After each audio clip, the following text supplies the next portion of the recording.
নমস্কার, অমৃত সুরলহরীতে সবাইকে স্বাগত জানাই। আমি সুপ্রিয়া। আজ আপনাদের সঙ্গে আবার একটা নতুন বিষয় নিয়ে আলোচনা করতে এলাম। আজকের বিষয়টি হলো, তাকে ধরলে কোনো কষ্ট থাকে না। কে তিনি? চলুন তাহলে শুনে নিই পূজনীয় স্বামী গহনানন্দজি মহারাজ কি বলেছেন। সত্য ঘটনা তিনি বলেছেন। এটি অনেক দিন আগে একটি ইউটিউব চ্যানেলে প্রকাশিত হয়েছিল। এক বৃদ্ধ ট্রেনে যাচ্ছিলেন।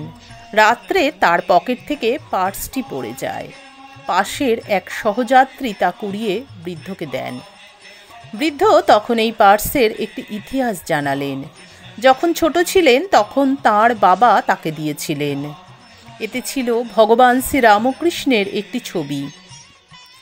বৃদ্ধ করুণ স্বরে বললেন, যাদের ভালোবাসতাম তারা সকলেই চলে গেছেন। বাবা মা মারা গেছেন, স্ত্রীও 5 বছর হলো মারা গেছেন।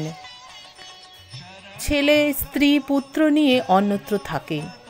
এখন ভাবছি সকলেই আমাকে ত্যাগ করেছে, কিন্তু এই পার্সের মধ্যে যিনি আছেন তিনি আমাকে ত্যাগ করবেন না।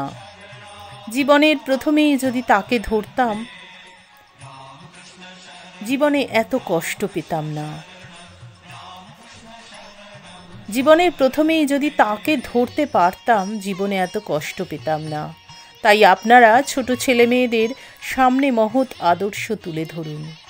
কি অপূর্ব সুন্দর একটি ঘটনা মহারাজের কাছ থেকে আমরা জানতে পারলাম। এভাবেই আমরা যত ঠাকুর শ্রী রামকৃষ্ণকে আঁকড়ে ধরব, সুখে দুঃখে সর্বদা, তত আমরা কিন্তু শান্তি পাব। দেখুন, এই বৃদ্ধ ভদ্রলোককে সবাই ছেড়ে চলে গেলেও ঠাকুর শ্রী রামকৃষ্ণ কিন্তু ছেড়ে যাননি। তিনি ঠিক তার সঙ্গে সঙ্গে রয়েছেন। সেজন্যই সর্বদা এই একটি নাম রামকৃষ্ণ, এই নাম স্মরণে রাখুন, মননে রাখুন। আশা করি আমাদের আজকের আলোচনা আপনাদের সকলের খুব ভালো লাগলো। ভালো লাগলে প্রতিদিনের মতন লাইক, কমেন্ট, শেয়ার করবেন। যারা চ্যানেলটি সাবস্ক্রাইব করেছেন তাদেরকে অসংখ্য ধন্যবাদ। যারা চ্যানেলের নতুন বন্ধু তাদের কাছে অনুরোধ রইল চ্যানেলটি সাবস্ক্রাইব করে পাশের বেল আইকনটি ক্লিক করে রাখবেন। তাহলে আমি যখনই কোনো ভিডিও আপলোড করবো আপনারা তার নোটিফিকেশান সবার আগে পেয়ে যাবেন। ঠাকুর মা স্বামীজির কৃপায় আপনারা সকলে খুব ভালো থাকুন, সুস্থ থাকুন।